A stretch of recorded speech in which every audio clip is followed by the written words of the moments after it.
lapas, mau di imigrasi atau dirjen lainnya, sistem mutasi dan penempatan orang-orang pejabatnya itu yang salah. Salahnya di mana? Usernya adalah para dirjen, tetapi para user ini hanya bisa mengusulkan penempatan pejabat. Sampai dengan eselon terendah, eselon 4 pun hanya bisa mengusulkan. Bagaimana seorang dirjen yang sangat menguasai teknis operasional mengusulkan orang-orang yang dianggap oleh dirjen tahu fungsi, tahu tugas, dan punya integritas. Tetapi ingat, hanya bisa mengusulkan. Yang memutuskan semuanya adalah tim di kesekjenan. Dirjen sama sekali tidak punya kewenangan untuk menetapkan pejabat mana yang akan menjadi pejabat di bawah dirjen sebagai user.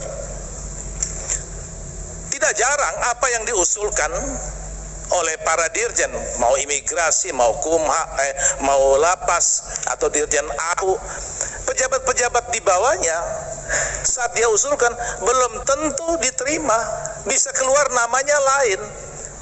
Sehingga orang yang ditempatkan itu terus terang saja penuh dengan subjektivitas manajemen. Karena bukan user yang menentukan. Di sini bukan tidak mungkin terjadi kepentingan. Ya seperti saya katakan tadi, bahwa di lapas itu ada putaran ekonomi yang luar biasa. Ada kepentingan-kepentingan. Bayangkan satu botol aqua yang harganya 500 perak, di dalam bisa harganya 3.000. Kita tidak usah bicara narkoba, kita bicara soal makan minum sehari-hari. Ada koperasi dan segala macam. Itu dikendalikan oleh lapas. Saya mencurigai jangan-jangan ada kepentingan tertentu sehingga pejabat-pejabat yang ditempatkan adalah orang-orang memang sengaja dipasang dari kesekjenan. Ini koreksi buat menteri dan sekjen. Oleh sebab itu dalam rapat ini saya minta kita buatkan sebuah kesimpulan rapat bahwa Menkumham dan jajarannya harus merubah sistem penempatan dan promosi mutasi jabatan di setiap Direktorat Jenderal. Berikan kewenangan kepada user yang menentukan, bukan sekjen yang menentukan. Supaya jika terjadi masalah, para pejabat ini, dirjen-dirjen ini bisa dimintai pertanggungjawaban. Kenapa? Karena ini urut kacang sampai ke bawah. Jangan sampai dirjen tidak bisa mengendalikan ke bawah karena pejabat yang ditempatkan bukan dia yang pilih, dia milih tapi tidak disetujui, ditempatkan orang lain yang sesuai dengan selera kesekjenan. Ini koreksi. Dan ini apa adanya. Oleh sebab itu, pada kesempatan ini saya minta menteri atau sekjen menjelaskan bagaimana sistem mutasi dan penempatan orang-orang di setiap Direktorat Jenderal. Saya kira itu, Ketua. Terima kasih. Terima kasih. Silakan Pak Menteri. Baik, terima kasih. Kembali menjelaskan tentang mengapa saya ujungnya saja, karena saya sudah jelaskan sangat lengkap kemarin dan bahkan tim independen sudah menyampaikan kepada publik. Mengapa tanggal 6 bisa? Karena tanggal 6 Harun Masiku berangkat dari Terminal 3 yang sistemnya sudah selesai, yang langsung sudah berhubungan ke sistem karena yang paling perjalanan luar negeri yang paling besar ada di Terminal 3 dan ini yang duluan diperbaiki, Pak. Sistem tadi vendor dan anggota kita karena itu sangat besar itu duluan diperbaiki.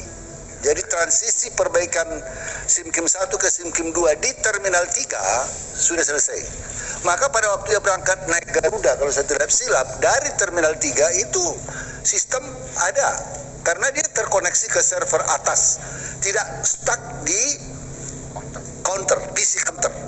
Ya, ini terkoneksi. Di Terminal 2F, seperti yang saya jelaskan kemarin, itulah yang menjadi masalah. Karena sejak tanggal 23 itu data tetap berada di PC counter Terminal 2F.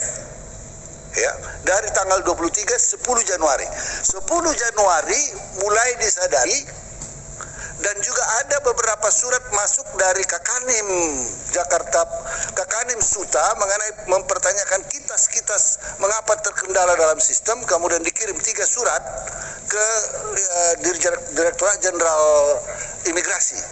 Mulai ditrace kembali, wah ini ada data yang tidak masuk ke server. Nah, itu sebabnya data itu sebentar. Saudara tahu tentang pimpinan? Ada pimpinan Ya. sini. Izin pimpinan. Silakan. Saudara tahu bahwa di Terminal 2F ada masalah itu sejak kapan?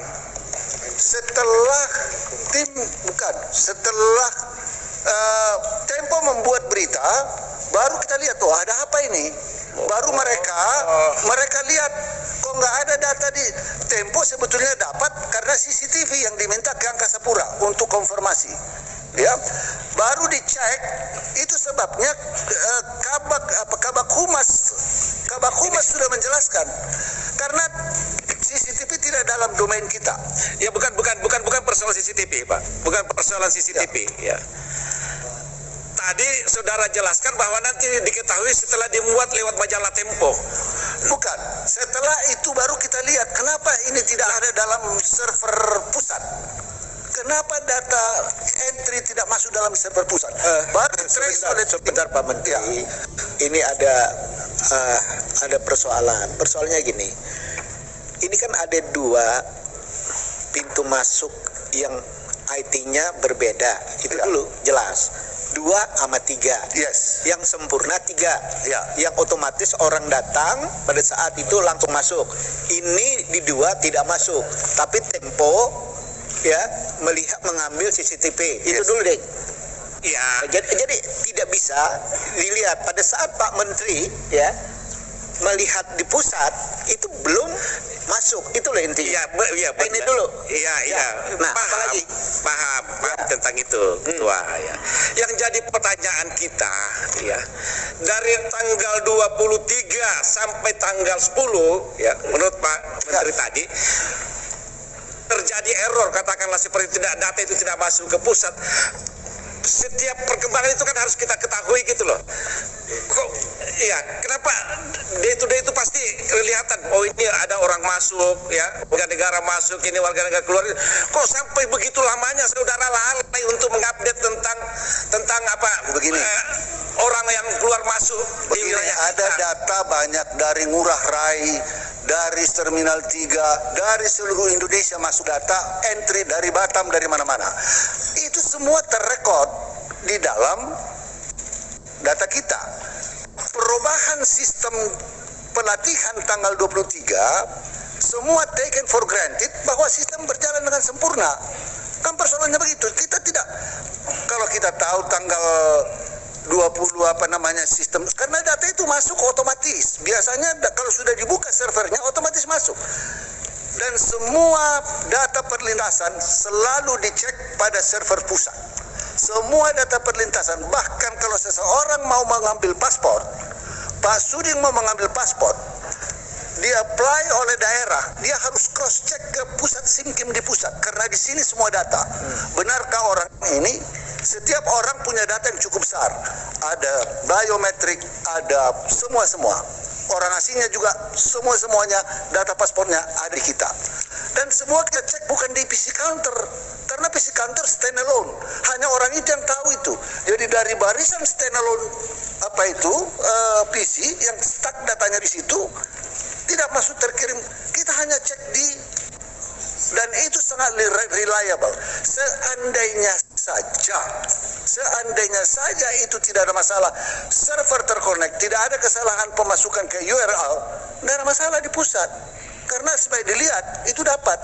Siapa yang dicekal di pusat, itu dapat semuanya. Nah, itu yang dibilang apes.